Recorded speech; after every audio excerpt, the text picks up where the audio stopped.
Hello everyone, welcome to civil step. जैसे कि आप लोगों को पता है कि सिविल स्टैप आप लोगों के साथ पंजाब पीसीएस के प्रीवियस ईयर क्वेश्चंस डिस्कस कर रहा है मेंस के। मैं अजय सिंह आपके साथ डिस्कस कर रहा हूं आईआर वाला सेक्शन, और आज हम डिस्कस करेंगे 2018 का जो पीसीएस का पेपर हुआ था उसे। ठीक है, उससे पहले मैं आपको एक शॉर्ट इंफॉर्मेशन देना चाहता हूं हमारे कोर्सेज से रिलेटेड। जैसे कि आपका अभी प्रीलिम्स का रिजल्ट आ गया है, बहुत सारे लोग आप में से मेंस लिख रहे हैं, तो उनके लिए हमारे कुछ कोर्सेज हैं सिविल स्टैप के, जिनके बारे में मैं आपको बताना चाहता हूं। देखिए, अगर आपको मेंस टेस्ट सीरीज लेनी है तो हमारी जो मेंस टेस्ट सीरीज है वो स्टार्ट हो रही है 21 दिसंबर 2025 से। आप यहां पे मेंस के आंसर प्रैक्टिस कर सकते हो, है ना। इसका प्राइस रहेगा 5000 रुपीज। ठीक है, और अगर आपको ये चाहिए तो आप यहां पे क्या कर सकते हो, इन नंबर्स पे कॉल कर सकते हो। ये ऑनलाइन भी रहेंगी और ऑफलाइन भी रहेंगी और ऑनलाइन भी रहेंगी। ठीक है, अब देखिए, अगर आपको कुछ और चीज भी परचेज करनी है, जैसे यहां पे अगर आपको कुछ कोर्सेज लेने हैं, कॉम्बो कोर्सेज ये रहेगा हमारा। यहां पे मेंस टेस्ट सीरीज भी आपको मिलेगी और मेंस का जो क्रैश कोर्स है वो भी आपको प्रोवाइड किया जाएगा। इसकी फीस रहेगी 8000, और अगर आपको सिंपली क्रैश कोर्स लेना है तो उसकी कॉस्ट रहेगी 5000 रुपीज। और अगर आपको इससे रिलेटेड कोई भी इंफॉर्मेशन चाहिए तो आप ये वाले नंबर पे कॉल कर सकते हो, है ना। तो चलिए अब डिस्कस करते हैं 2015 का जो हमारा पेपर है, जिसमें इंटरनेशनल रिलेशंस के जो भी क्वेश्चन आए थे उसको देखो। यहां पे जो पहला क्वेश्चन आपसे पूछा गया वो है, discuss the contradiction in India's foreign policy towards Pakistan and Nepal. ठीक है, चलिए, तो आपको प्रेजेंट करना है की कॉन्ट्रडिक्शंस की, क्या क्या कॉन्ट्रडिक्शंस हैं, ब्रीफली एक्सप्लेन करना है कि व्हाई दे एग्जिस्ट, वो क्यों एग्जिस्ट करती हैं, ये भी आपको यहां पे बताना है। चलिए, तो यहां पे देखो, show both sides with short example and and with an a balanced view. ठीक है, तो आपको एंड यहां पे दोनों साइड्स आपको बतानी है कि चाइना के साथ क्या कॉन्ट्रडिक्शन है, नेपाल के साथ क्या कॉन्ट्रडिक्शन है ना। और यहां पे आपको एक एंड में बैलेंस्ड व्यू देना है। ठीक है, मतलब बैलेंस्ड कंक्लूजन यहां पे आपको देना है। देखो, यहां पे इस क्वेश्चन में क्या क्या चीजें आनी चाहिए, इंडिया पाकिस्तान के साथ क्या कॉन्ट्रडिक्शन है, इंडिया नेपाल के साथ क्या कॉन्ट्रडिक्शन है। ठीक है, चलिए, तो यहां पे देखो, थिंग्स टू अवॉइड, क्या क्या चीजें आपको अवॉइड करनी है यहां पे। ठीक है, avoid blame and emotional language. ठीक है, do not give long history, यहां पे हिस्ट्री आपको देनी नहीं है ना। Avoid treating both neighbours the same, show specific contradictions. ठीक है, अब देखिए, आप सोच रहे होंगे कि ये कॉन्ट्रडिक्शंस हैं क्या, है ना। तो इस चीज को आप यहां पे इंट्रोडक्शन में भी एक्सप्लेन कर सकते हो कि कॉन्ट्रडिक्शंस हैं क्या बेसिकली। देखो, India foreign policy towards Pakistan and Nepal is shaped by geography, security pressure and the need for regional stability. ठीक है, अब यहां पे देखो, in this context contradiction refers to the situation where India's stated goals and its actual action do not fully match, or where two opposite approach run side by side. यहां पे क्या करते हैं, जैसे देखो, आपने पाकिस्तान के साथ देखा होगा, पाकिस्तान के साथ बीच में हम कई बार एंगेजमेंट्स बढ़ा देते हैं, और जैसे ही वहां से टेररिस्ट अटैक होते हैं उनके साथ पूरी एंगेजमेंट खत्म कर देते हैं। ऐसे ही हमारी नेपाल के साथ रहती है। ऐसे तो हम नेबरहुड फर्स्ट पॉलिसी की बात करते हैं, बट कई बार नेपाल पे हम ब्लॉकेड लगा देते हैं, जैसे कि हमने कुछ टाइम पहले लगाया था, है ना। क्योंकि वहां की जो पॉलिटिक्स है वो भी इसी तरीके की है, वो भी कभी चाइना की तरफ लीन करती है, कभी इंडिया की तरफ लीन करती है ना। तो इस तरह की कॉन्ट्रडिक्शंस रह रही हैं हमारे जो नेबर्स हैं उनके साथ रिलेशंस में, है ना। तो इस तरीके की आपको यहां पे इस तरह से ये आंसर आपको इंट्रोडक्शन देनी है। अब यहां पे देखो, इंडिया पाकिस्तान की पॉलिसी में कॉन्ट्रडिक्शन देखेंगे कि क्या है। यहां पे देखो, पीस इनिशिएटिव और डिटरेंस पोस्चर। तो कई कई बारी तो हम इनके साथ पीस की बात करते हैं, जैसे कि देखो 1999 में लाहौर से बस चलाई गई थी अटल बिहारी वाजपेयी जी के टाइम पे, है ना, इंडिया और पाकिस्तान के बीच में, है ना। शर्म अल शेख 2009 यहां पे टॉक्स हुई थी, उफा मीटिंग यहां पे टॉक्स हुई थी 2015 में, है ना। बट देखो, उसके बाद पाकिस्तान वाले अटैक कर देते हैं, टेररिस्ट अटैक कर देते हैं, और उसके बाद फिर हम कुछ रिटेलिएटरी एक्शंस लेते हैं, जैसे कि सर्जिकल स्ट्राइक हो गया, बालाकोट एयर स्ट्राइक हो गई, और रिसेंटली आपका ऑपरेशन सिंदूर आपको देखने को मिला 2025 में, है ना। कॉन्ट्रडिक्शन देखो यहां पे है, engagement and coercive action signalling run in parallel creating strategic ambiguity. ठीक है, तो कभी पॉजिटिव हमारे रिलेशंस हो रहे हैं, कभी नेगेटिव हो रहे हैं। ठीक है, और वह यही आपसे आंसर्स में यही आपसे क्वेश्चन में पूछा गया है। नेक्स्ट देखो, यहां पे comprehensive engagement versus talks and terror can not go together. ठीक है, तो यहां पे हम कई बार कॉम्प्रिहेंसिव एंगेजमेंट की बात करते हैं और कई बार बोलते हैं कि भाई टेररिज्म और टॉक्स इकट्ठे नहीं हो सकती। जैसे देखो, India periodically pushes structural engagement, कि भाई एंगेजमेंट हो जाए, हमारी बातचीत हो, और दूसरी चीज है simultaneously halt talks on terror incidents, जैसे कि पठानकोट हो गया, उरी हो गया, पुलवामा हो गया, है ना, अभी पहलगाम अटैक हो गया, है ना। उसके बाद देखो यहां पे देखो इंप्लीकेशन क्या है इसकी, डिप्लोमेटिक साइकिल रिमेन इनकंसिस्टेंट और एपिसोडिक। ठीक है, तो यहां में हमारे डिप्लोमेटिक रिलेशंस मतलब ऐसे एपिसोडिक रहते हैं कि भाई कुछ अटैक हो गया तो उसका हमारा रिएक्शन आएगा। जैसे अभी देखो, मैं बताता हूं कॉन्ट्रडिक्शन का लेटेस्ट एग्जांपल जो है वो अभी जब पहलगाम अटैक हुआ, है ना, उसके बाद हमने ऑपरेशन सिंदूर कराया, ऑपरेशन सिंदूर होने के बाद हम फिर मैच खेल रहे हैं उनके साथ क्रिकेट का। ठीक है, तो इस तरीके से क्या है, कॉन्ट्रडिक्शंस देख रहे हो आप रिलेशन में, कि एक जगह तो हम बात कर रहे हैं कि terror and talks can not go together, पर साथ में ही हम क्या कर रहे हैं, मैच भी उनके साथ खेल रहे हैं, है ना। चलो, तो यहां पे ये चीज देखेंगे, economic integration, rhetoric and trade suspension. देखो यहां पे इंडिया ने पाकिस्तान को 1996 में मोस्ट फेवर्ड नेशन का स्टेटस दिया था, है ना, और पाकिस्तान ने यहां पे रेसिप्रोकेट नहीं किया था इससे, और यहां पे इसको हमने विड्रॉ भी कर लिया, है ना, जब पुलवामा अटैक हुआ 2019 में, मोस्ट फेवर्ड नेशन वाला।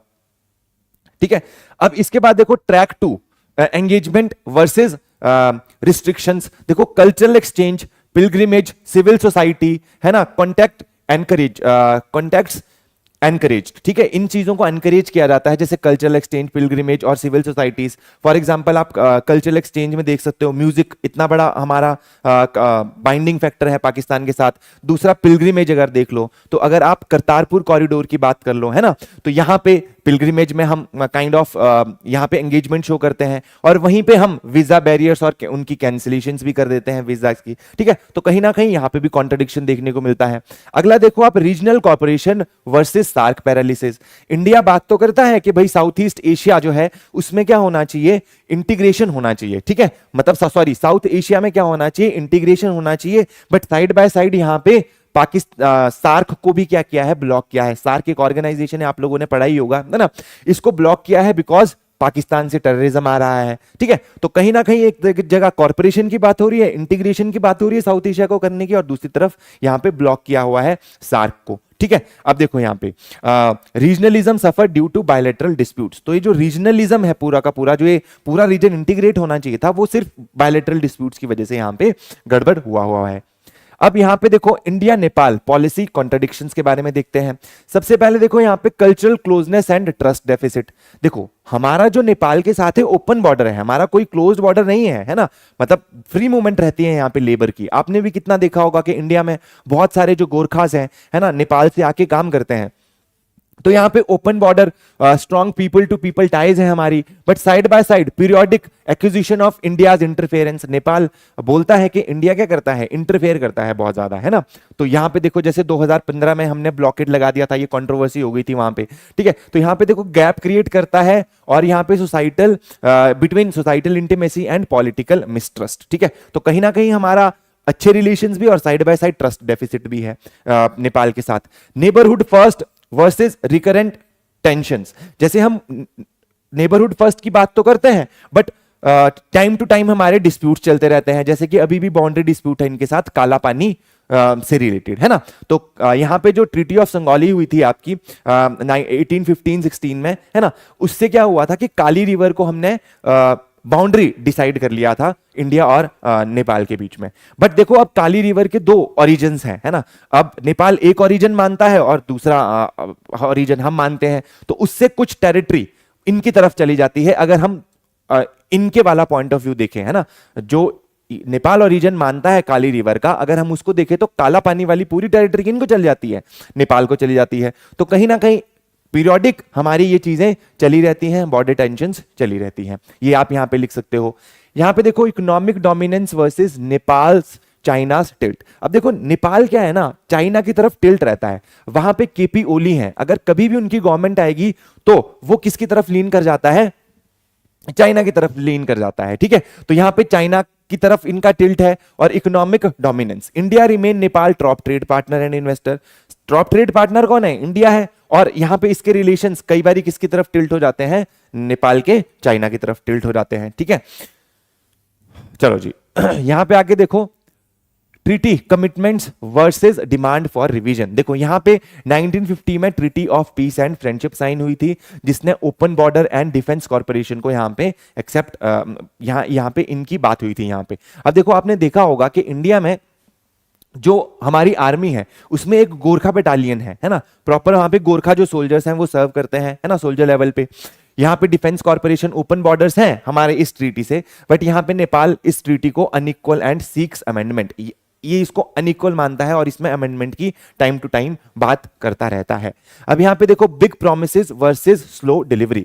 हम यहाँ पे क्या करते हैं कि बहुत ज्यादा अमाउंट में हम यहाँ पे बोलते हैं कि हम बहुत ज्यादा इन्वेस्टमेंट करेंगे, आपके यहाँ पे हाइड्रो पावर प्रोजेक्ट्स बनाएंगे, है ना, बोलते तो हैं हम, but due to financial constraints वो कंप्लीट नहीं हो पाते हैं टाइम से, ठीक है। तो large hydro power projects, connectivity commitments तो हम करते हैं बट डिले हो जाते हैं, जिससे एक परसेप्शन रहता है कि भाई ये एक रिलायबल पार्टनर नहीं है ना, कल की डेट को बोल तो रहा है हेल्प करने की, कहीं हमारे को हेल्प ना करे। इसीलिए जो नेपाल है वो किसकी तरफ टिल्ट कर रहा है, चाइना की तरफ बीच बीच में टिल्ट करता रहता है, ठीक है। तो ये देखो इसका इंपैक्ट ये होता है कि इंडिया की डेवलपमेंट डिप्लोमेसी को ये क्या करता है, अंडरमाइन करता है, ठीक है। चलिए, तो इस तरीके से आप ये पूरा इशू लिख सकते हो और यहां पे देखो कंक्लूजन में यहां पे लिख सकते हो कि भाई India's contrasting approach, dialogue and deterrence with Pakistan, partnership and pressure with Nepal reflects a pragmatic efforts to balance ideal goals with hard security and strategic realities। ठीक है कि भाई देखो हमारा गोल तो कुछ है आइडियलिस्टिक गोल, बट कहीं ना कहीं जो रियलिटी है ना, वो जो ग्राउंड लेवल पे रियलिटी है वो कहीं ना कहीं हमारे को हमारे कॉन्फ्लिक्ट्स पैदा कर देते हैं इन कंट्रीज के साथ, ठीक है। चलिए, तो इस तरीके से आप इसका क्या कर सकते हो, प्रॉपर तरीके से आप इसका आंसर कर सकते हो, ठीक है। चलिए, नेक्स्ट जो क्वेश्चन है, in the changing global power configuration India is shouldering greater power responsibility. In this light, in the light of this statement, examine Mr. Narendra Modi foreign policy engineering. ठीक है, तो यहां पे बेसिकली बोला गया है कि जो वर्ल्ड है, जो वर्ल्ड पावर है, उसमें चेंजेस हो रहे हैं, है ना, चेंजिंग ग्लोबल पावर, इंडिया के पास एक ग्रेटर रिस्पॉन्सिबिलिटी आ रही है। ठीक है, मतलब इंडिया के शोल्डर्स पे क्या है, ग्रेटर रिस्पॉन्सिबिलिटी है। आपको यहां पे इस स्टेटमेंट को दिमाग में रखते हुए मोदी जी की जो फॉरेन पॉलिसी है उसके बारे में आपको यहां पे कुछ बात करनी है। ठीक है, अब देखो यहां पे बोला गया है आपको एग्जामिन, है ना, डायरेक्टिव क्या है आपका, एग्जामिन है ना। देखो यहां पे एग्जामिन है, यहां पे you must examine how prime minister Narendra Modi foreign policy engineering response to India's growing global responsibilities. ठीक है, aims, instrument, success and trade offs, then give balanced short judgement. यहां पे आपको क्या करना है, ये सारी चीजें बतानी है, मोदी जी की जो पॉलिसी है, उनके एम्स, इंस्ट्रूमेंट, सक्सेसेस, है ना, जो ट्रेड ऑफ्स हम कर रहे हैं, वो सारी चीजें। अब थोड़ा बहुत ब्रीफ बैकग्राउंड भी आपको देना है कि भाई 2014 से जो है ना, 2014 से जो हमारी पॉलिसी है वो इंडिया की डिप्लोमेसी रिएक्टिव से प्रोएक्टिव हो गई है। ठीक है, पहले हम रिएक्ट करते थे, कोई भी ग्लोबल इवेंट होता था उस पर हम रिएक्ट करेंगे। जैसे फॉर एग्जांपल कोई हमारे पे टेररिस्ट अटैक करेगा, उसके बाद हम जागेंगे, उसके बाद हम रिएक्ट करेंगे। इसके बाद यहाँ पे कैसी हो गई है, मोदी जी के आने के बाद यहाँ पे प्रोएक्टिव अप्रोच हो गई है। Emphasising strategic partnership, global leadership, platforms and development diplomacy to match India's rising power status. ठीक है, ये भी आपको बताना पड़ेगा, थोड़ा बैकग्राउंड देना पड़ेगा और यहां पे बताना पड़ेगा कि भाई किस तरीके से इंडिया की पॉलिसी चेंज हुई है। जैसे कि स्ट्रेटेजिक रिपोजिशनिंग की गई है एक्ट ईस्ट पॉलिसी की और नेबरहुड फर्स्ट पॉलिसी की। यहां पे मिनीलैटरलिज्म, है ना, जैसे कि क्वाड और आपका जो I2U2 ऐसी ऑर्गेनाइजेशंस का हम पार्ट बने हैं, है ना। अगले देखो ग्लोबल लीडरशिप हम शो कर रहे हैं वाया G20, है ना, G20 की समिट हमने बहुत अच्छे से ऑर्गेनाइज करी, सॉफ्ट पावर को यूज करते हैं, स्ट्रेटेजिक ऑटोनॉमी, इकोनॉमिक डिप्लोमेसी, ये सारी चीजें आपके क्वेश्चन में आनी चाहिए। क्या चीजें आपको अवॉइड करनी है, do not reduce Modi's policy only to alignment with any single power. मतलब ऐसे नहीं बोलना है कि भाई इंडिया अलाइन कर रहा है किसी एक सिंगल पावर की तरफ या फिर यूएसए की तरफ या फिर रशिया की तरफ, आपको यहां पे ये चीज नहीं करनी है। Avoid treating diplomacy as only ceremonial, focus on instrument and outcomes. यहां पे सिर्फ सेरेमोनियल नहीं बताना है कि भाई जो ये डिप्लोमेसी है ना, हमारी सिर्फ सेरेमोनियल है, इसका एक्चुअल इंपैक्ट बताना है आपको, आउटकम्स बताने हैं इन पॉलिसीज के। Do not ignore trade offs, है ना, credibility versus regional fractions, implementation gaps, है ना, जैसे कि हम प्रोजेक्ट्स, जैसे कि अभी मैंने बताया कि हम प्रोजेक्ट्स की प्रोमिसेस कर देते हैं दूसरी कंट्रीज में, जैसे कि नेपाल में बहुत हाइड्रो पावर प्रोजेक्ट्स डिले पे चले हुए हैं, है ना, और भी बाकी कंट्रीज में जो हमने प्रोजेक्ट्स लाए हैं उनमें भी डिले आ रहा है, तो ये सारी चीजें भी आपको बतानी है। तो आप देखो इंट्रोडक्शन में क्या लिख सकते हो, amid a shifting global order marked by China's rise, US China rivalry and multipolar Indo-Pacific, India has expanded its global responsibility since 2014. Prime Minister Narendra Modi has transformed India's diplomacy from a reactive posture to more assertive leadership oriented approach and aligning foreign policy with India's rising economic, strategic and civilisational profile. ठीक है, तो यहां पे थोड़ा kind of इस तरीके से आपको इंट्रोडक्शन करना है।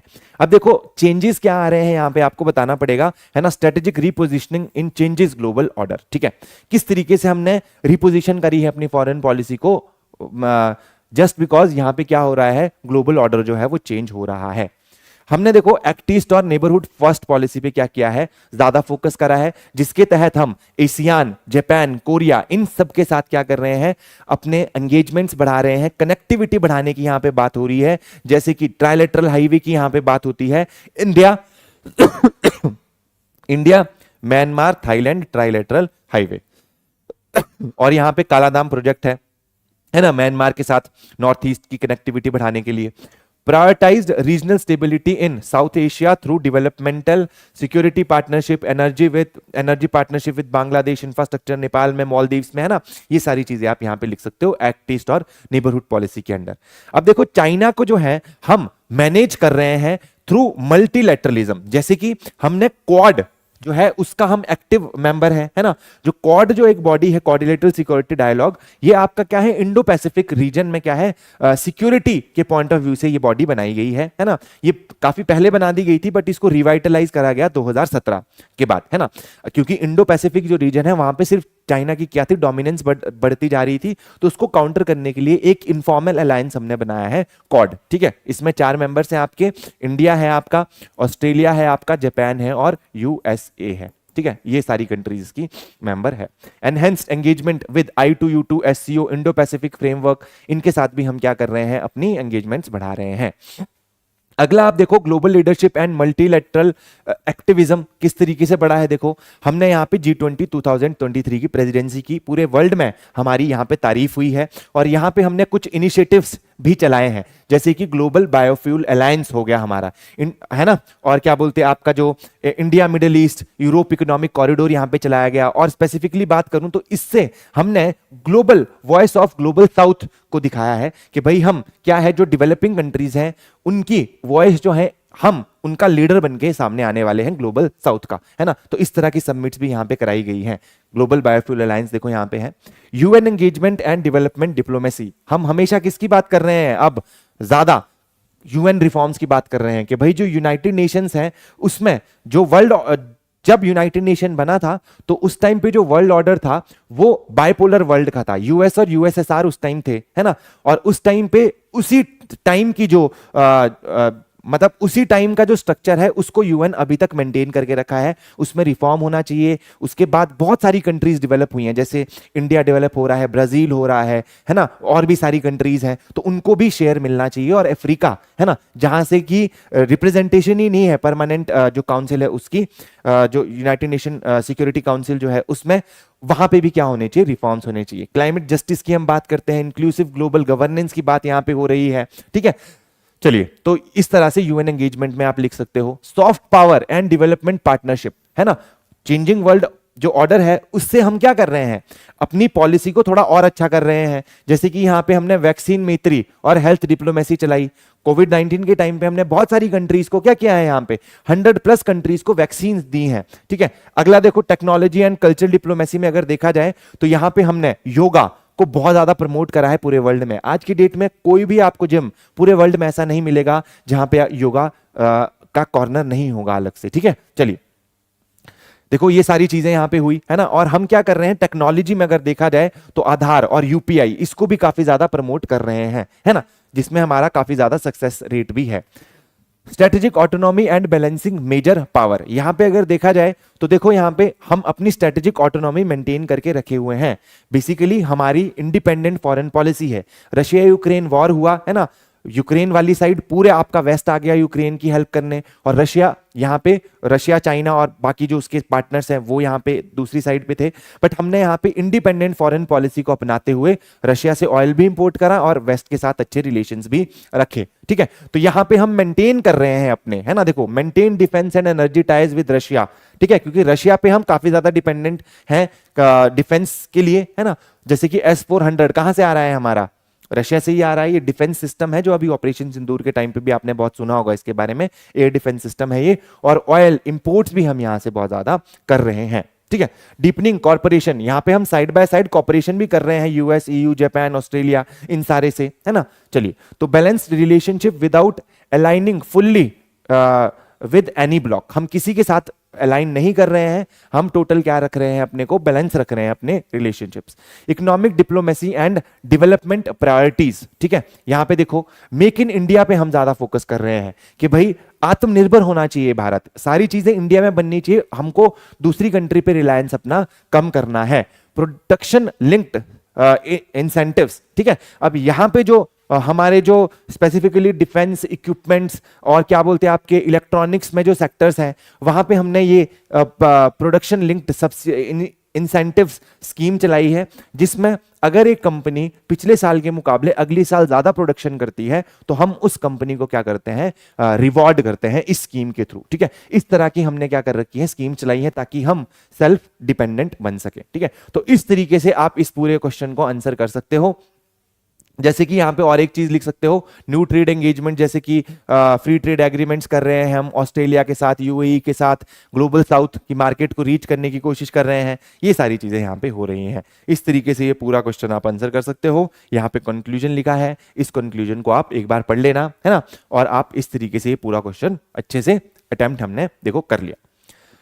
नेक्स्ट जो क्वेश्चन है that is about discuss the role of non state actor in international relation, discuss their impact on foreign policy formulation. ठीक है, तो यहां पे किसकी बात की गई है, नॉन स्टेट एक्टर्स की बात करी गई है इंटरनेशनल रिलेशंस में। ठीक है, यहां पे आपको डिस्कस करने को बोला गया है इनका रोल, है ना, इंटरनेशनल रिलेशंस में, discuss their impact on foreign policy formulation. और इन ये जो आपके नॉन स्टेट एक्टर्स होते हैं, ये किस तरीके से आपकी फॉरेन पॉलिसी जो है कंट्री की उसको इंपैक्ट करते हैं। ठीक है, उसको उसके फॉर्मुलेशन में इंपैक्ट डालते हैं, वो भी आपको यहां पे बताना है। यहां पे देखो डिस्कस लिख रखा है, required describing types, roles and significance of non state actors. यहां पे आपको बताना है कि ये नॉन स्टेट एक्टर्स हैं क्या, क्या मतलब है नॉन स्टेट एक्टर्स का, है ना। चलिए also explain how they shape the influence on foreign policy, ये भी चीजें आपको बतानी है यूजिंग शॉर्ट एग्जांपल्स, और एक बैलेंस्ड, है ना, बैलेंस मेंटेन करना है आपको यहाँ पे, है ना। जैसे कि ये जो हो गया आपके non state actor can strengthen and disrupt state actions, ये भी चीजें आपको बतानी है।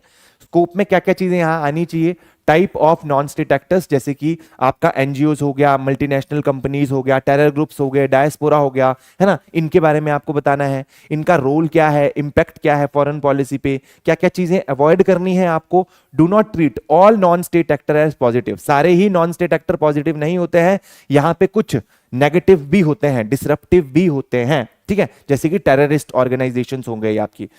Avoid listing NSAs without linking them with foreign policy impact, link भी करना है फॉरेन पॉलिसी से, है ना। Do not give country specific partisan example, stick to IR relevant ones. Basically यहां पे आपको बोला गया है कि इंटरनेशनल रिलेशंस के हिसाब से जो चीजें हैं वो बतानी है आपको, कंट्री की जो इंटरनल पॉलिटिक्स है वहां पे इंटरफेयर नहीं करना है इस क्वेश्चन में basically.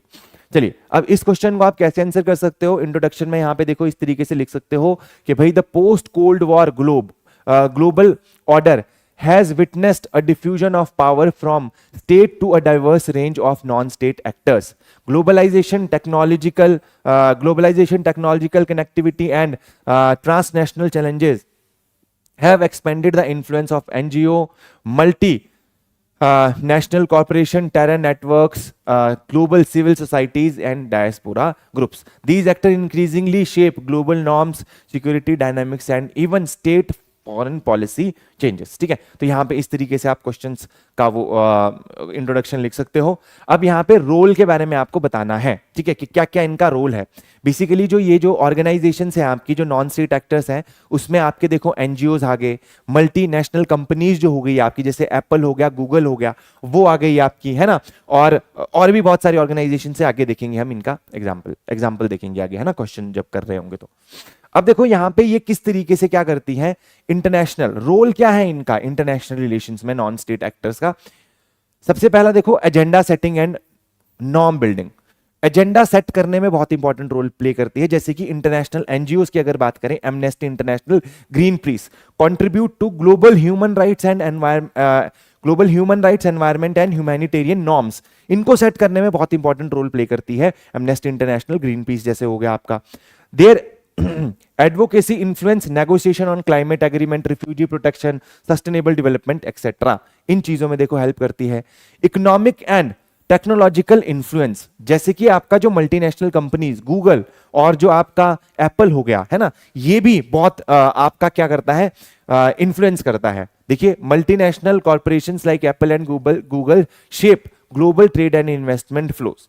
They impact technology standards, digital governance, supply chain resilience and bilateral economic relations। ठीक है, टेक्नोलॉजी स्टैंडर्ड्स क्या होंगे, डिजिटल गवर्नेंस किस हिसाब से होगी, सप्लाई चेन किस हिसाब से बनेगी, उसमें ये कंपनीज बहुत बड़ा क्या करती हैं, रोल प्ले करती हैं। ठीक है, चलिए अगला देखो सिक्योरिटी डिसरप्शन। अगर वॉयलेंट फॉर्म के बारे में बात करें हम नॉन स्टेट एक्टर्स की, जिसमें कि आपके टेररिस्ट ग्रुप्स आ जाते हैं, जैसे कि आईसिस हो गया आपका, अलकायदा हो गया, लश्कर ए तैयबा हो गया, ठीक है, और ड्रग कार्टेल्स जो होते हैं आपके वो आगे, है ना, ये क्या करते हैं देखो, रीशेप रीजनल सिक्योरिटी आर्किटेक्चर। ठीक है, सिक्योरिटी में चेंजेस लाते हैं ये, है ना, कंट्रीज को अपनी सिक्योरिटी को और एनहेंस करना पड़ता है अगर उनको इन सब से बचना है तो। Their activities provoke interstate tensions, militarisation and counter terrorism coalition. ठीक है, तो यहां पे ये देखो ये इस तरीके से अफेक्ट करता है। अगला देखो ह्यूमैनिटेरियन एंड डेवलपमेंट डिप्लोमेसी, जैसे कि एनजीओज एंड इंटरनेशनल ऑर्गेनाइजेशन जैसे कि रेड क्रॉस हो गया, डॉक्टर विदाउट बॉर्डर्स हो गया, इन्फ्लुएंस करते हैं पीस बिल्डिंग को, conflict mitigation and humanitarian norms, यहां पे भी इफेक्ट डालते हैं। और देखिए एक और चीज है यहाँ पे, डायस्पोरा। जो डायस्पोरा होता है, जैसे हमारा डायस्पोरा बेसिकली क्या हुआ कि जो जैसे मान लो इंडिया है तो इंडियन डायस्पोरा उन लोगों को बोला जाएगा जो इंडियन ओरिजिन के हैं और पूरे वर्ल्ड में रह रहे हैं, पूरे वर्ल्ड में वो कल्चर को फैलाने का काम करते हैं इंडिया के, है ना, और वो एक तरीके से हमारी सॉफ्ट पावर को बढ़ाने का काम करते हैं। ऐसा ही चाइनीज डायस्पोरा भी है, बाकी कंट्रीज का डायस्पोरा भी उनके कल्चर को फैलाने का यहाँ पे काम करता है। अब ये जो डायस्पोरा है ये विद टाइम क्या होता है, वहां की रीजनल पॉलिटिक्स में भी घुसना स्टार्ट कर देता है ना, बेसिकली वहां पे एमपीज एमएलएज ये बनने स्टार्ट हो जाते हैं। और उसके बाद क्या होता है यहाँ पे कि ये जो जैसे इंडिया के लोग हैं वहां पे यूएसए के साथ, अगर यूएसए में जो हमारे लोग हैं अगर पॉलिटिक्स में आते हैं तो इंडिया के साथ रिलेशंस अच्छा करने की कोशिश करेंगे। फॉर एग्जांपल क्लासिकल एक अगर एग्जांपल दूं आपको तो 2008 में जो US India civil nuclear deal हुई थी उसमें डायस्पोरा का बहुत बड़ा रोल यहां पे था। ठीक है, तो यहां पे ये चीज आप लिख सकते हो। Impact of non state actor on foreign policy formulation, इनका क्या इफेक्ट होता है फॉरेन पॉलिसी पे, कंट्री की फॉर्मुलेशन पे। ठीक है, अब देखो public opinion and diplomacy, global media and advocacy group push government for human rights, climate and refugee issues. तो भाई गवर्नमेंट को पुश किया जाता है ना, एक नैरेटिव सेट करा जाता है ताकि इन चीजों के बारे में बात हो, ह्यूमन राइट्स, क्लाइमेट, रिफ्यूजी जो है उनके बारे में यहां पे बात हो। इकोनॉमिक डिप्लोमेसी, जैसे कि जो बिग बिग कंपनीज होती हैं यहां पे इन्फ्लुएंस करती है investment rule, data policies, digital trade, है ना, जैसे कि देखो big tech in US EU talks, energy firms in middle east policy. ठीक है, जो एनर्जी फर्म्स हैं, है ना, मिडिल ईस्ट पॉलिसी को हमारी शेप करती हैं, और जो ये बिग टेक्स हैं वो कहीं ना कहीं ईयू और यूएस की टॉक्स जो हुई थी, है ना, ईयू और यूएसए के रिलेशंस, यहां पे भी इसने इफेक्ट डाला। इंडिया और यूएसए के जो रिलेशंस होंगे इनमें भी यहां पे फर्क पड़ेगा, इन ऑर्गेनाइजेशन से, बड़ी बड़ी कंपनीज से। Security and counter terrorism, terrorism shape doctrines, border and intelligence corporation. ठीक है, तो यहां पे डॉक्ट्रिन्स को शेप करता है, ये बॉर्डर एंड इंटेलिजेंस कॉर्पोरेशन को भी यहां पे शेप करता है। Pakistan based network impact India security choices. ठीक है, चलिए, तो डायस्पोरा डिप्लोमेसी का क्या इंपैक्ट रहता है? देखो, डायस्पोरा लॉबिंग करता है हमारे लिए, जैसे कि मैंने आपको इंडो यूएस 2008 में जो सिविल न्यूक्लियर डील हुई थी उसमें, है ना, आपको उसका एग्जांपल दिया था यहां पे। ठीक है, इंडियन डायस्पोरा जैसे कि इंडिया यूएस रिलेशन को शेप करता है। इसके बाद multilateral norms and regimes, non state actors shape climate, health, cyber rules, influence state position in UNFCCC, WHO, WTO. ठीक है, तो इस तरीके से जो है, जो ये आपके जो नॉन स्टेट एक्टर्स हैं, है ना, वो आपके फॉरेन पॉलिसी को इंपैक्ट करते हैं। तो इस तरीके से आप यहां पे पूरा ये आंसर लिख सकते हो, है ना। चलिए, तो आप देखेंगे next question, world trade organisation is considered as an organisation of capitalist countries, how did it act as a catalyst to defeat communism in global economic system. देखो, यहां पे वर्ल्ड ट्रेड ऑर्गेनाइजेशन जो है कंसिडर किया जाता है वो capitalist countries की ऑर्गेनाइजेशन है ना, और इसने किस तरीके से हेल्प करा, है ना, to catalyse the defeat of communism in global economic system. तो यहां पे कहीं ना कहीं कोल्ड वॉर की बात हो रही है कि जो दो आइडियोलॉजी के बीच में बैटल चला हुआ था, कम्युनिज्म और कैपिटलिज्म, यूएसए और यूएसएसआर जिसको प्रमोट कर रहे थे, है ना। तो यहां पे ये बोल रहा है कि इस ऑर्गेनाइजेशन ने कैसे इस चीज को फास्ट करने में हेल्प करी। ठीक है, चलिए, मतलब यहां पे बेसिकली पूछा गया है कि कम्युनिज्म को डिफीट करने में किस तरीके से हेल्प करी गई यहां पे। तो देखो, यहां पे डायरेक्टिव आपको समझना पड़ेगा, एक्सप्लेन है यहां पे, require showing how WTO as a pro capitalist institution influenced global economic trends, किस तरीके से इसने इन्फ्लुएंस किया है।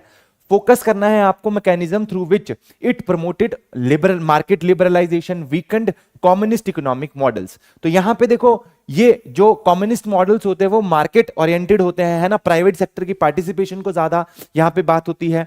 और जो कम्युनिस्ट मॉडल होते हैं वहां पे रहता है कि स्टेट के पास, है ना, कंट्रोल रहे सारी चीजों का, चाहे वो एक सुई बन रही है, चाहे एक बड़ी कार बन रही है, सारी की सारी ये जो कम्युनिस्ट कंट्रीज होती है उसमें गवर्नमेंट ही बनाती है। तो यहां पे private sector versus public sector की बात होती है, इन दोनों की जब बात होती है आपके कैपिटलिस्ट और कम्युनिज्म की। अब यहां पे देखो, आपको एग्जांपल्स भी देने हैं और आउटकम्स भी बताने हैं, क्या क्या चीजें आपके क्वेश्चन में होनी चाहिए। सबसे पहले आपको बताना है कि डब्ल्यूटीओ किस तरीके से जो है आपका कैपिटलिस्ट इंस्टीट्यूशन है, फिर किस तरीके से इसने कैटलिस्ट की तरह एक्ट किया, है ना। कैटलिस्ट जो है वो रिएक्शन को फास्ट कर देता है, मतलब किस तरीके से इसने क्या किया है, आपका जो यहाँ पे कम्युनिस्ट आइडियोलॉजी है उसको डिफीट करने में हेल्प करा है, और यहाँ पे आउटकम्स क्या रहे इस पूरे उसके। ठीक है, चलिए, तो यहाँ पे क्या चीजें आपको अवॉइड करनी है, over simplification of communism collapse. ठीक है, यहां पे सिर्फ डब्ल्यूटीओ को पूरा ही आपने कॉज नहीं बता देना है कि सोल कॉज सिर्फ डब्ल्यूटीओ ही था, इसने एज अ कैटलिस्ट एक्ट किया है, ये आपको यहां पे ध्यान रखना है कि ये शो हो। Do not ignore internal political and social factors in farmer communist state, जितनी भी कम्युनिस्ट स्टेट्स थी आपकी, उनमें जो इंटरनल फैक्टर्स थे उनको भी इग्नोर नहीं करना है। ठीक है, avoid vague statements like WTO defeated communism, ऐसी स्टेटमेंट आपको नहीं बतानी है विदाउट मैकेनिज्म्स एंड एग्जांपल्स। ठीक है, चलिए, अब यहां पे देखो, डब्ल्यूटीओ के बारे में आपको थोड़ा बताना पड़ेगा कि डब्ल्यूटीओ जो है वो 1995 में बनी थी और सक्सेसर थी एक बॉडी का जिसका नाम था गैट। ठीक है, अब यहां पर is dominated by developed capitalist countries like US, EU and Japan. तो ये कंट्रीज की इसमें ज्यादा डोमिनेंस है, वोटिंग शेयर वगैरह यहां पे ज्यादा है इन कंट्रीज का, इनकी स्टेक्स ज्यादा है। तो ये जो है ऑर्गेनाइजेशन कैपिटलिज्म को प्रमोट करने के तौर पे, है ना, कैपिटलिज्म को यहां पे प्रमोट करती है। Its primary aim is to promote free trade, यहां पे फ्री ट्रेड की बात होती है, liberalise market, protect private enterprises and enforce investor friendly norms. यहां पे ये बात करी जाती है, प्राइवेट एंटरप्राइज को यहां पे प्रोटेक्ट करने की बात की जाती है ना। These features make pro capitalist institutions make it a pro capitalist institution that has influenced global economic structure. तो इस तरीके से आप क्या कर सकते हो, इसकी इंट्रोडक्शन दे सकते हो। अब यहां पे देखो, पहले आपको समझाना है कि किस तरीके से इसने कैपिटलिस्ट इंस्टीट्यूशन की तरह काम किया है डब्ल्यूटीओ ने।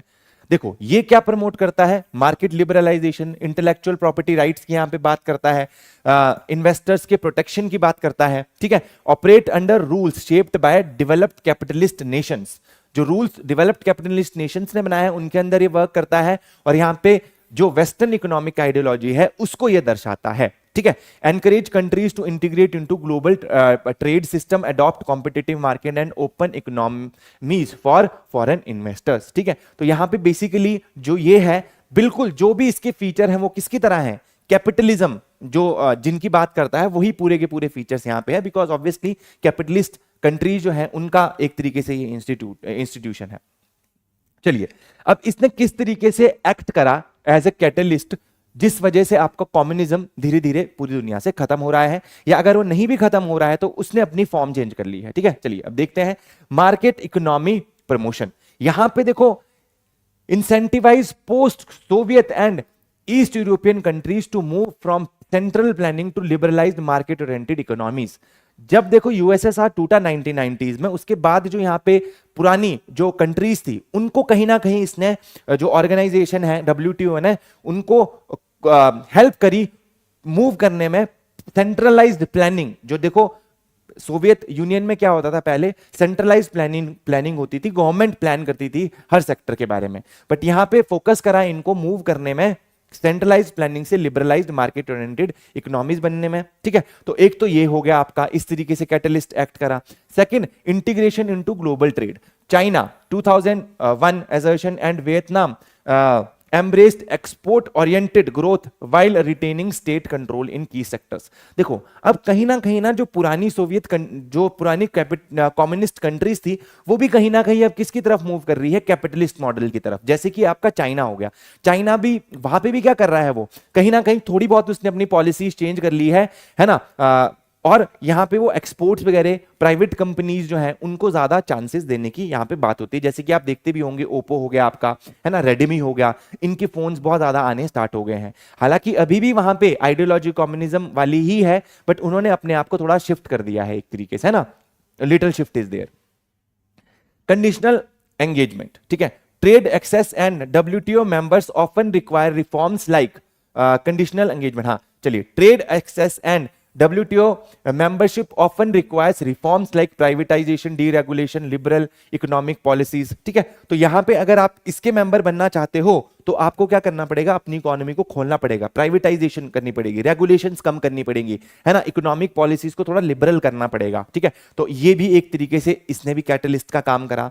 अगला देखो, spread of liberal norms. WTO rules dispute settlement mechanism and property right encourage systematic adoption of capitalist practices, ठीक है। तो ये जो चीजें हैं आपकी, dispute settlement mechanism, property rights जो है यहाँ पे, उनको एनकरेज करा गया है यहाँ पे, है ना, जिस वजह से क्या हुआ, जो भी कैपिटलिस्ट प्रैक्टिस है वो उन कंट्रीज में आने लग गई जो WTO का मेंबर बनी। Globalisation pressure, exposure to global competition highlight the ineffectiveness in closed economies motivating structural reforms। यहां पे देखो ग्लोबलाइजेशन का प्रेशर भी क्रिएट किया गया एक तरीके से, जैसे कि जो भी कंट्रीज थी जहां पे क्लोज्ड इकोनॉमीज जो थी, है ना, उनको एक्सपोज करा आपका, है ना, ग्लोबल कंपटीशन से, जिसने इनकी इनएफिशिएंसीज को उजागर करा और इन कंट्रीज को भी धीरे धीरे कैपिटलिज्म की तरफ मूव करना पड़ा। अब इसके आउटकम्स यहां पे देखो क्या देखेंगे, eastern European and post Soviet states जो थी, इकोनॉमिक रिस्ट्रक्चरिंग वहां की हुई, लिबरलाइजेशन हुई, उनको हेल्प करा ताकि वो इंटीग्रेट कर सके वर्ल्ड इकोनॉमी से। दूसरी चीज देखो, सोशलिस्ट मार्केट इकोनॉमीज बननी स्टार्ट हो गई, जैसे कि चाइना एंड वियतनाम। अब इन्होंने क्या करा, कुछ स्टेट कंट्रोल भी रहेगा और यहां पे control with capitalist trade norms, boosting global integration.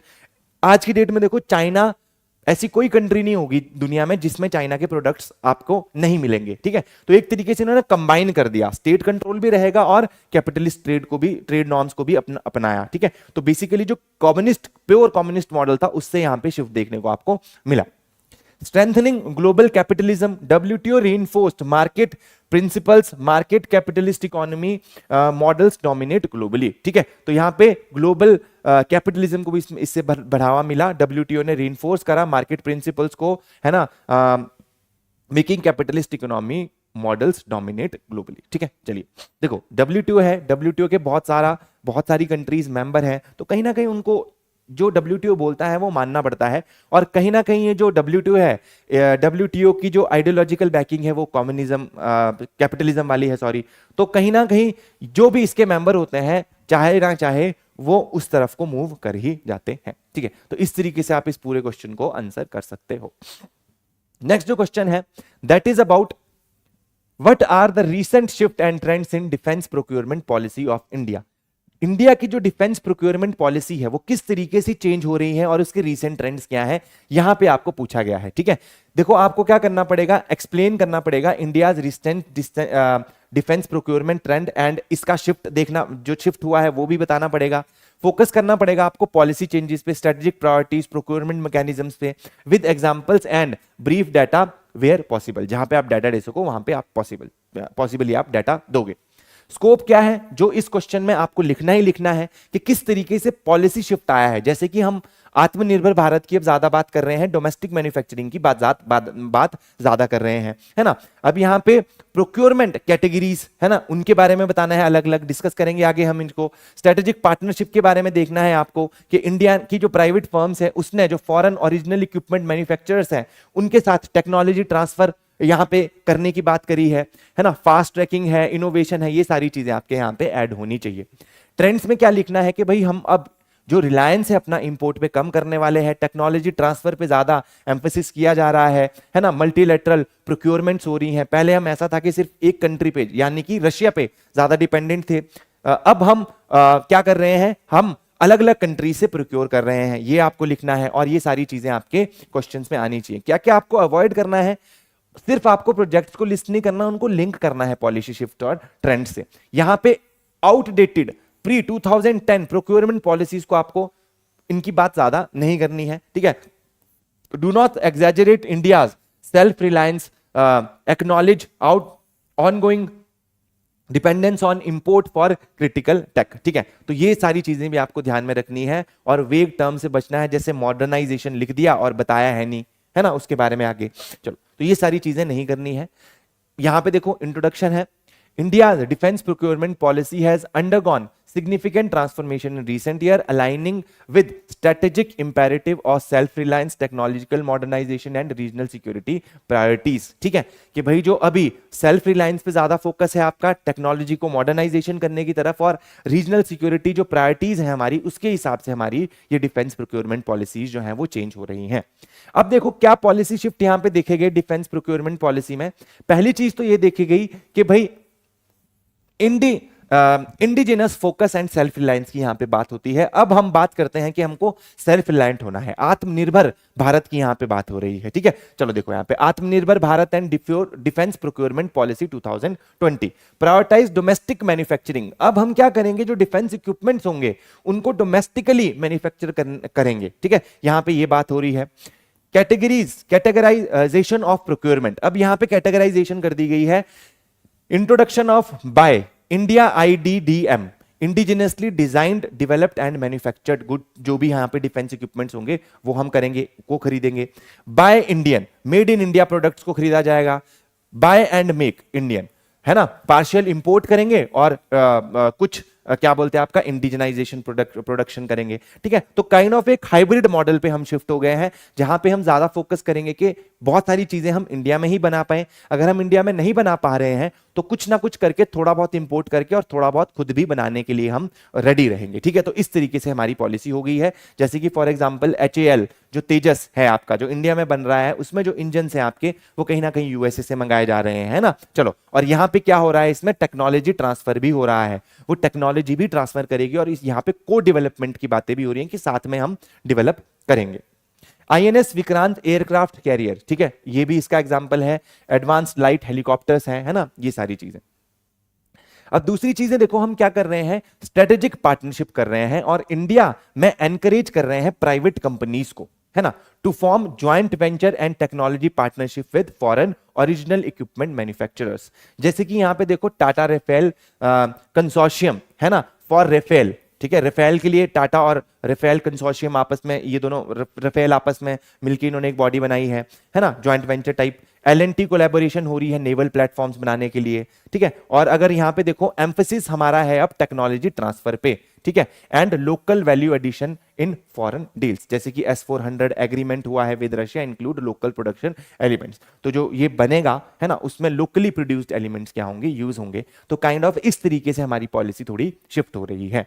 चलिए, fast tracking procedures, defence procurement policy जो है हमारी 2020 की, सिंप्लीफाई करती है procedure for critical platforms, reducing bureaucratic delay in procedural procurement cycles, ताकि ब्यूरोक्रेटिक डिले भी यहां पे थोड़े कम हो सके। Special provisions for urgent operation requirement in frontier areas and emerging technologies. ठीक है, चलिए नेक्स्ट देखो यहां पे इनोवेशन एंड एमएसएमई एंगेजमेंट। यहां पे हम क्या बात करेंगे कि हम डिफेंस सेक्टर में अब इनोवेशन की भी बात कर रहे हैं, एंटरप्रेन्योरशिप की बात कर रहे हैं, कुछ नई चीजें हैं। देखो वॉरफेयर जो है ना वो चेंज हो रहा है विद टाइम। अभी लास्ट में जब हमने 2021 का क्वेश्चन पेपर डिस्कस करा था तो उसमें देखा गया था कि जो अर्मेनिया और अजरबैजान के बीच में लड़ाई हुई है, उस वजह से यहां पे क्या हो रहा है, उस वजह से वहां पे देखा गया कि भाई बहुत ज्यादा चेंज आ रहा है वॉरफेयर में। ठीक है, तो इस तरीके का जो चेंज आ रहा है, जैसे कि ड्रोन्स बहुत ज्यादा यूज होने लग गए हैं, है ना, और भी बहुत सारी चीजें हैं, वो सारी चीजें यहां पे हमारे को देखनी है। ठीक है,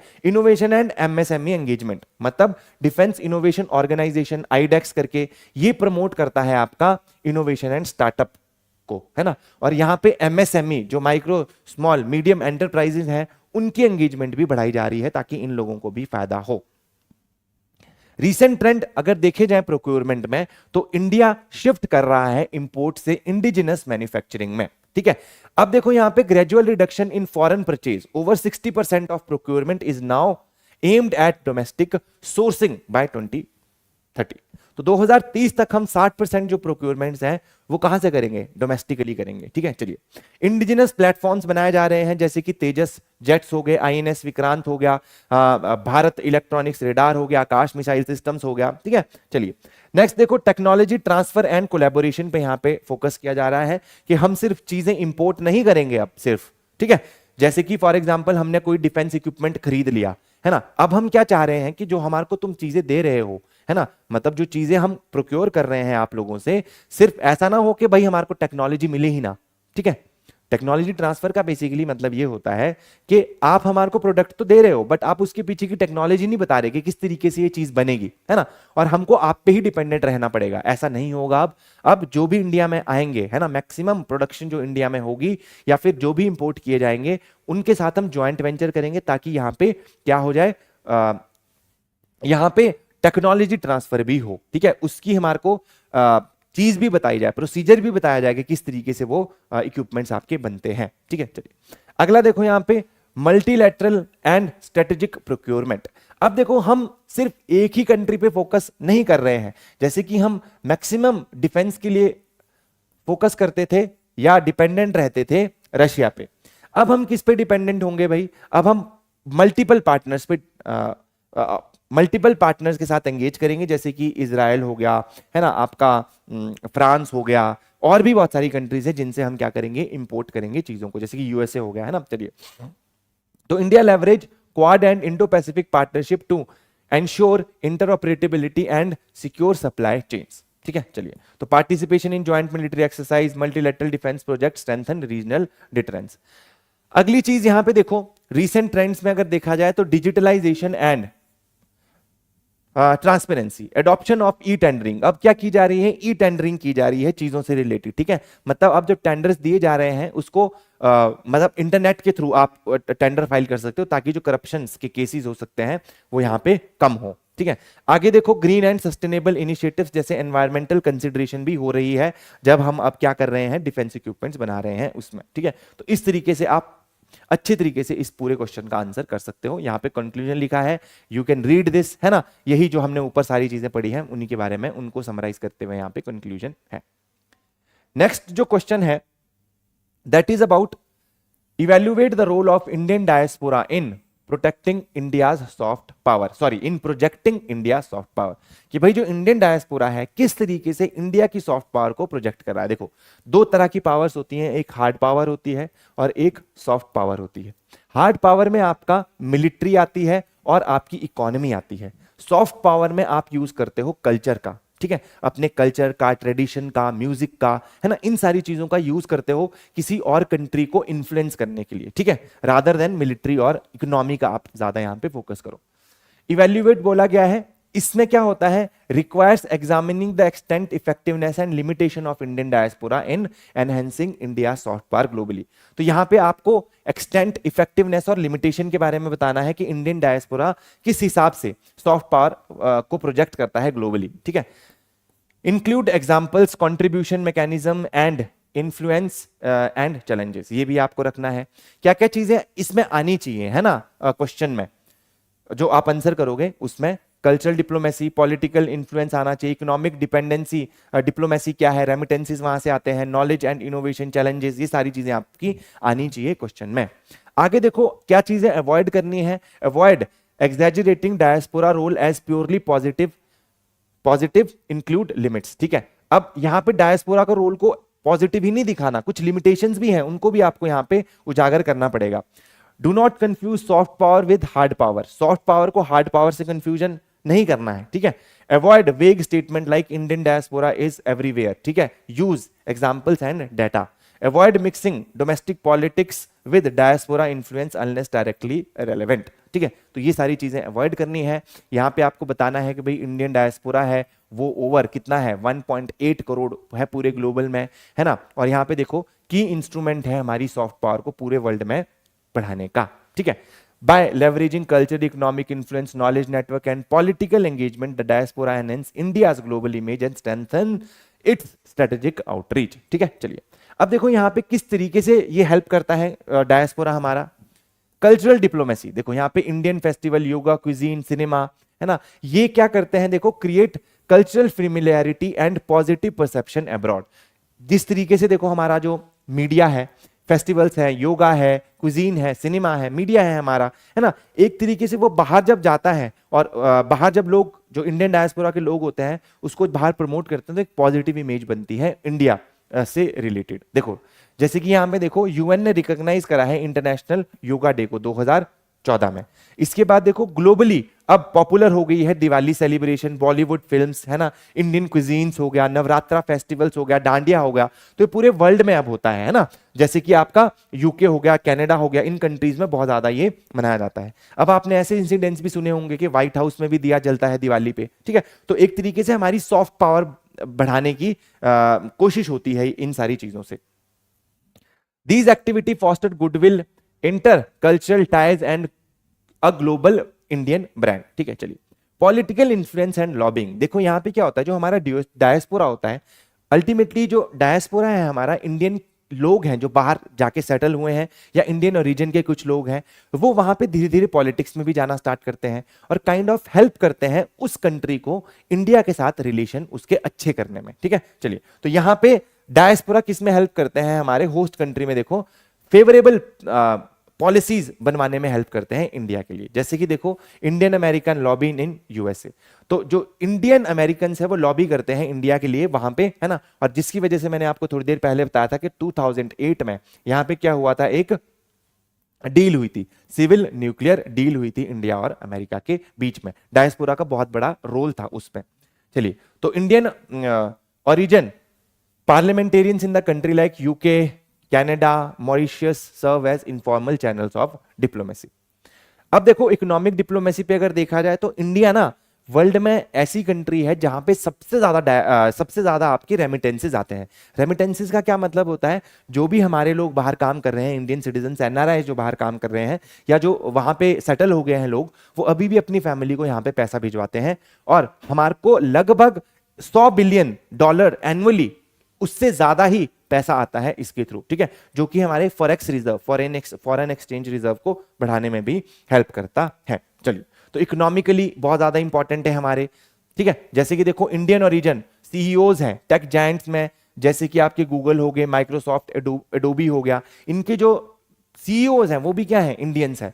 तो इससे क्या होता है, देखो इससे इंडिया के लिए एक फेवरेबल एनवायरनमेंट बनता है और यहाँ पे foreign investment, startup, technology collaboration ये भी बढ़ती है। Knowledge and innovation network, Indian origin scientist, researchers, academics contribute to global R&D policy expertise, यहां से भी इंडिया की इमेज ऊपर जाती है। अब देखो कुछ चैलेंजेस हैं डायस्पोरा की एक सॉफ्ट पावर को प्रोजेक्ट करने की उसमें, है ना। यहां पे सबसे पहली चीज है कि ऑकेजनली कॉन्फ्लिक्ट हो जाता है with host countries policies and domestic Indian priorities. ठीक है, अब बेसिकली क्या होता है ना कि कई बारी जैसे कनाडा है, मान लो इंडिया के साथ उसके रिलेशन बीच में खटास आ गई, तो काइंड ऑफ उस सिचुएशन में ना थोड़ा मुश्किल हो जाता है वहां के कंट्री में जो रह रहे हैं लोग, उनके लिए साइड्स लेना कि हम इंडिया की साइड लें कि कनाडा की साइड लें, है ना। तो ये यहाँ पे प्रॉब्लम रहती है। Over reliance on elite diaspora groups में लिमिट ब्रॉडर कल्चरल पेनिट्रेशन। ठीक है, अगर हम जो ये एलीट डायस्पोरा ग्रुप्स हैं अगर उन्हीं पे ज्यादा फोकस करेंगे तो बाकी जो और डायस्पोरा है उस पर थोड़ा कम फोकस जाता है। Soft power projection depend upon sustained engagement not mayor presence abroad. ठीक है, तो इनके साथ हमारे को एंगेजमेंट भी करनी पड़ेगी, है ना, तभी इनके साथ क्या रहेंगे, हमारे रिलेशंस अच्छे रहेंगे डायस्पोरा के साथ, और तभी इंडिया के साथ ही हमारी सॉफ्ट पावर वहां पे प्रोजेक्ट करने में हेल्प करेंगे। ठीक है, चलिए, तो ये चीज रहती है। इस तरीके से आप इस पूरे क्वेश्चन को क्या कर सकते हो, अटेम्प्ट कर सकते हो। कंक्लूजन में लिख सकते हो कि Indian diaspora play a multi faceted role in projecting India's soft power through culture, economy, innovation, political engagement. While its impact is significant, globally visible and effective utilization requires strategic engagement, inclusivity and alignment with India's diplomatic priorities. ठीक है, चलिए, तो इस तरीके से आप ये question attempt कर सकते हो। नेक्स्ट जो क्वेश्चन है, 7th क्वेश्चन है हमारा, discuss the impact of Indo US treaties on Indo China relations. देखो, अब यहां पे क्या बोला जा रहा है कि जो इंडिया और यूएस में जो ट्रीटीज हैं, जो यहां पे हमारी जो एग्रीमेंट्स हो रहे हैं हमारे, या अच्छे रिलेशंस हो रहे हैं यूएसए के साथ, उसका इंपैक्ट क्या है इंडिया और चाइना रिलेशंस पे। तो यहां पे डिस्कस का मतलब है means explaining how India US जो ट्रीटीज हैं influence India China relationship, showing both positive and negative consequences आपको यहां पे बताने पड़ेंगे।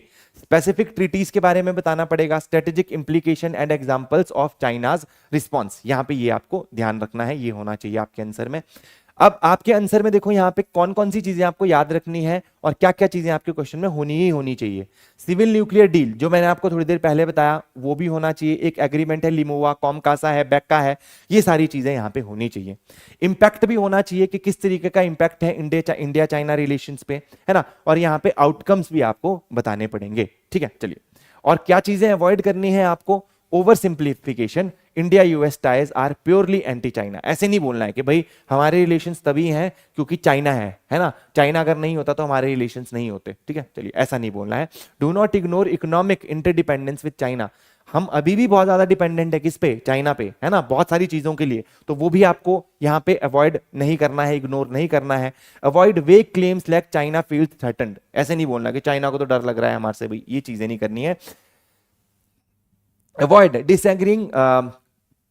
discussing into unrelated global US China issues, है ना, keep focus on India China context, मतलब आपको यूएस और चाइना बनाम नहीं कर देना है पूरा का पूरा आंसर, ये आपको यहाँ पे इंडिया चाइना कंटेक्स्ट भी बताना पड़ेगा, इस पे फोकस ज्यादा रखना है।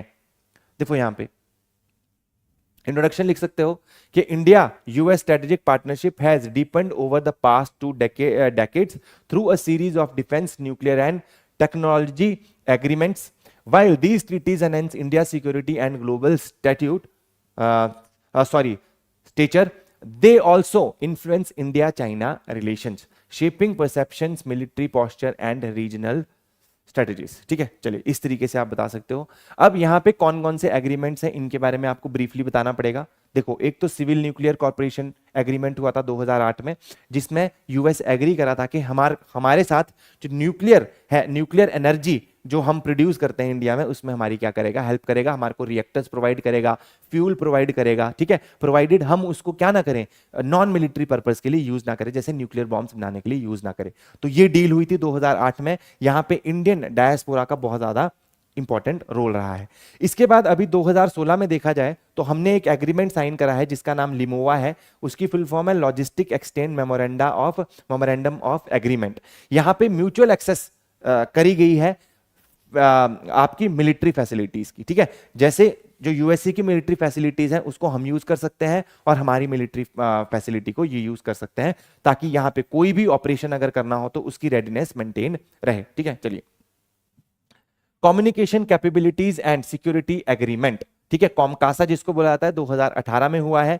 यहां पे secure transfer of advance military communication system, यहां पे जो सिक्योर्ड जो एनक्रिप्टेड सिस्टम होगा कम्युनिकेशन का, मिलिट्री आपस में क्या करेगी, कम्युनिकेट करेगी और वो इंक्रिप्टेड रहेगा, पूरा का पूरा सिक्योर्ड रहेगा ताकि कोई तीसरी कंट्री उसको इंटरसेप्ट ना कर पाए। ठीक है, यहां पे ये एग्रीमेंट हुआ है। इसके बाद यहां पे बैका की बात होती है 2020 में जो हुआ है, basic exchange of corporation agreement, बहुत इंपॉर्टेंट एग्रीमेंट है। यहां पे प्रिसाइज जियो स्पेशल इंटेलिजेंस को शेयर करने की बात हुई है।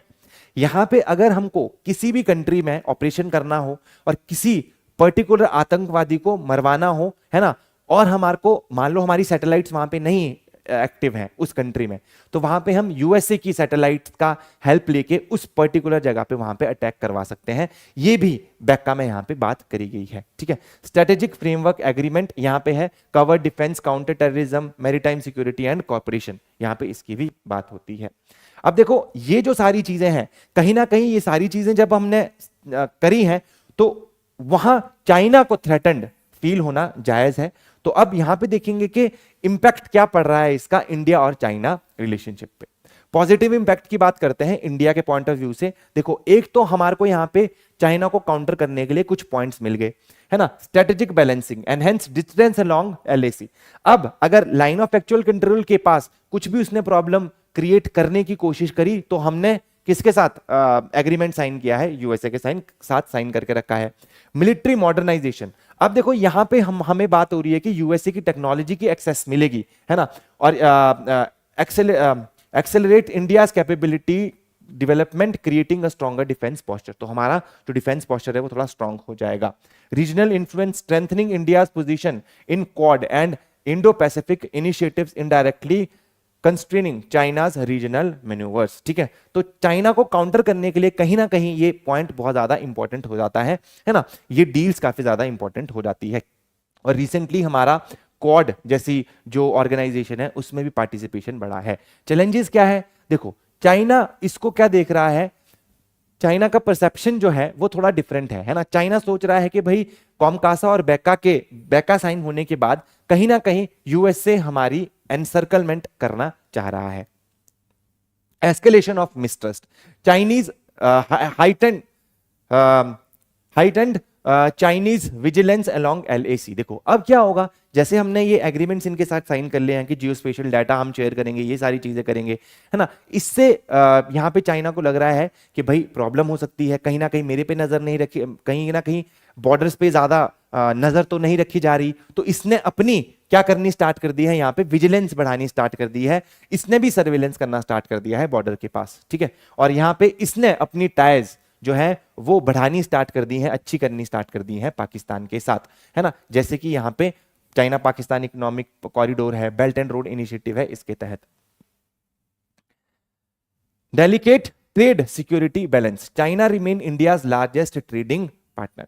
ठीक है, अब देखो यहां पे हमारी प्रॉब्लम तो है चाइना से, बट अभी भी हम बहुत ज्यादा चीजों के लिए चाइना पे डिपेंड करते हैं, है ना, मतलब लगभग हमारा 70% जो एपीआईज हैं, एक्टिव फार्मास्यूटिकल इंडस्ट्री, जो कि दवाइयां बनाने के लिए बहुत जरूरी होते हैं, वो कहां से आ रहे हैं, चाइना से आ रहे हैं। ठीक है, तो ये देखो एक डाइकोटमी है ना, कि कहीं ना कहीं हमारे रिलेशनशिप खराब भी है और कहीं ना कहीं हम अभी भी डिपेंडेंट है उस पर। ठीक है, तो इस तरीके से आप पूरा आंसर, पूरे पॉइंट्स जो हैं उनको कवर करके आप क्या कर सकते हो, आंसर्स लिख सकते हो। नेक्स्ट क्वेश्चन और लास्ट क्वेश्चन जो हमारा आज का है वो है, discuss the likely effect of India's Act East policy on India's north east.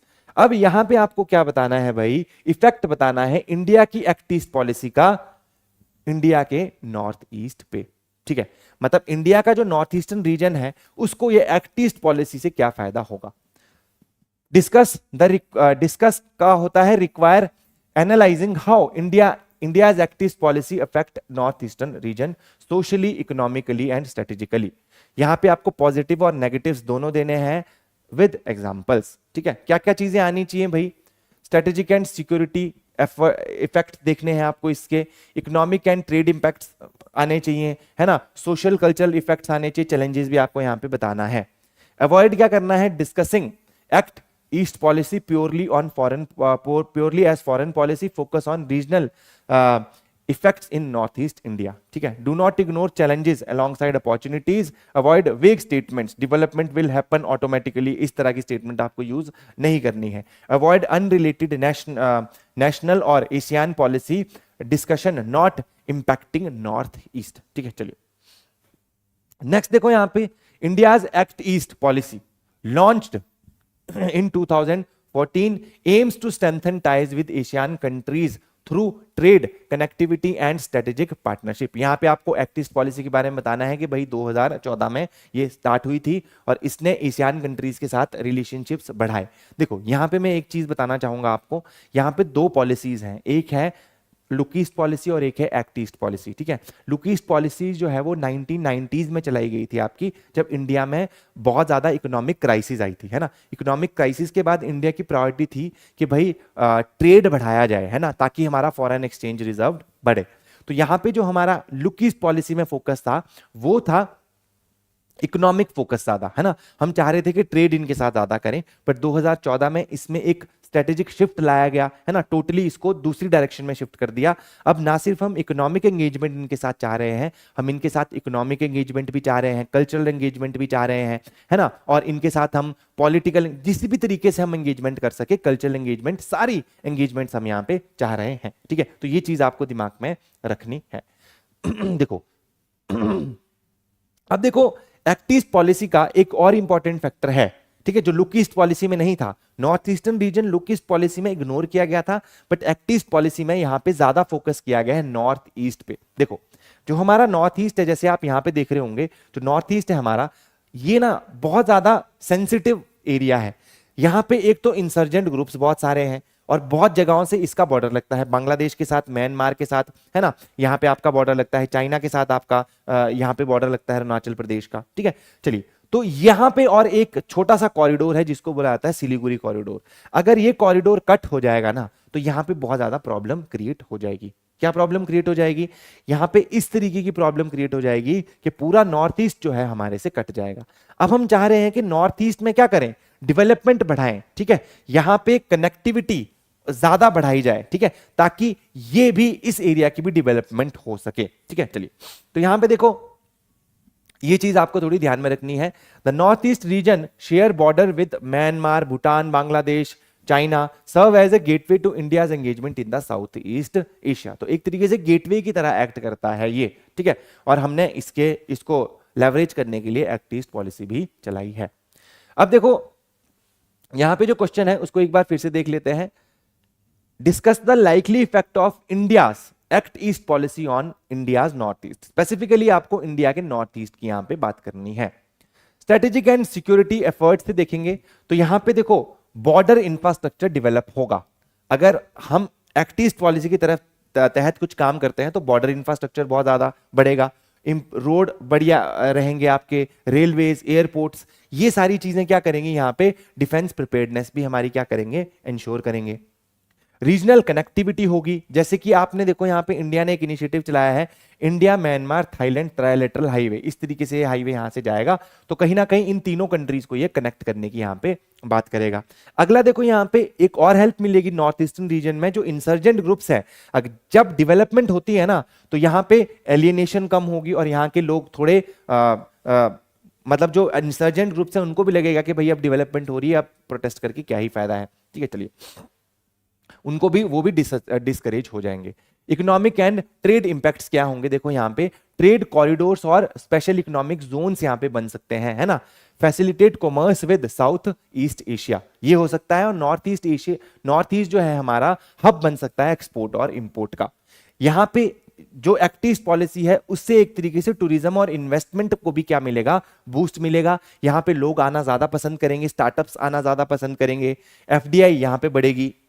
चलिए, जब ये सारी चीजें होंगी तो उससे लोकल एम्प्लॉयमेंट भी बढ़ेगी, है ना। सोशल कल्चरल इफेक्ट अगर देखें तो पीपल टू पीपल लिंकेजेस बढ़ेगी, कल्चरल, एजुकेशनल, बिजनेस एक्सचेंज बहुत ज्यादा बढ़ेंगे। देखो ये जो कंट्रीज है ना आपकी नॉर्थ ईस्ट, इनका कल्चर जो है यहाँ पे म्यांमार इन लोगों से ज्यादा मिलता है, इस पूरे एरिया का कल्चर अलग है, तो इनकी पीपल टू पीपल यहाँ पे टाइज भी बढ़ेगी अगर हम ये एक्ट ईस्ट पॉलिसी को अच्छे से इंप्लीमेंट करते हैं तो। Regional integration help north east aligned with national development narratives, reducing feeling of marginalisation. अभी भी नॉर्थ ईस्ट के लोगों को ये लगता है ना, कि उनके साथ दोहरे सिटीजन का बिहेव किया जा रहा है ना, सेकंड क्लास सिटीजन की तरह उनके साथ बिहेव किया जा रहा है, उनको काफी ऐसा लगता है बिकॉज वो कटे हैं पूरे इंडिया से, ठीक है, तो कहीं ना कहीं वो इंटीग्रेट हो पाएंगे हमारे इंडिया के साथ और अच्छे तरीके से। चैलेंजेस देखो इसमें क्या है, एनवायरमेंटल कंसर्न्स हैं, जैसे कि आप इतने लार्ज इंफ्रास्ट्रक्चर्स की बात कर रहे हो, India Myanmar Thailand trilateral highway बनाना चाह रहे हो, तो कहीं ना कहीं इंफ्रास्ट्रक्चर बनाने के लिए आपको एनवायरनमेंट को नुकसान पहुंचाना पड़ेगा। सोशल रेजिस्टेंस, लैंड एक्विजिशन है ना एंड डिस्प्लेसमेंट के लिए लोग रेजिस्ट कर सकते हैं। अगला है यहाँ पे सिक्योरिटी रिस्क, एनहेंस्ड कनेक्टिविटी में exploited by the illegal trades and insurgent groups, तो इलीगल ट्रेड बढ़ सकता है, इंसर्जेंट ग्रुप्स इन इंफ्रास्ट्रक्चर्स का फायदा उठा सकते हैं और ज्यादा नुकसान पहुंचाने के लिए, है ना। तो इस तरीके से आप ये पूरा क्वेश्चन कर सकते हो और यहां पे कंक्लूजन में लिख सकते हो कि the Act East policy has potential to transform the North East into a strategic economic and cultural bridge between India and Southeast Asia, while it offers opportunity for growth, integration and security enhancement. Careful management of environment, social and security risk is crucial to ensure sustainable development and long-term sustainability in the region. तो इस तरीके से आप इसका conclusion कर सकते हो। देखिए ये पूरा जो क्वेश्चन पेपर है वो हमने अब डिस्कस कर लिया है, टोटल 8 क्वेश्चन पूछे गए थे, आईआर की काफी ज्यादा वेटेज है और जो मेरा एनालिसिस है वो ये बता रहा है कि कहीं ना कहीं करंट अफेयर्स जो है उससे रिलेटेड जो है क्वेश्चंस ज्यादा पूछे जा रहे हैं और क्वेश्चंस इजी नहीं है, ठीक है, थोड़े से घुमा के पूछे जा रहे हैं। जैसे कि एक्ट ईस्ट पॉलिसी तो सब पढ़ते हैं, बट स्पेसिफिकली यहां पे क्वेश्चन किसके बारे में आ रहा है, एक्ट ईस्ट पॉलिसी का इंपैक्ट आपके नॉर्थ ईस्टर्न रीजन पे बताने को बोल रहा है, ठीक है, तो वो कहीं ना कहीं बहुत स्पेसिफिक हो रहे हैं ये लोग। और दूसरी चीज ये एनालिसिस है कि थोड़ा सा आपको रेडी रहना पड़ेगा, क्वेश्चंस थोड़े से घुमा फिरा के पूछे जा रहे हैं, तो एग्जाम में ऐसा हो सकता है कि आपको एग्जाम कंप्लीशन में थोड़ी दिक्कत आए, है ना। और बस यही रहेगा मेरा पूरा एनालिसिस। तो आज के लिए इतना ही करते हैं और एक पेपर हमारा और रह गया है उसको हम डिस्कस करेंगे, ठीक है। चलिए तो आज के लिए इतना ही, धन्यवाद।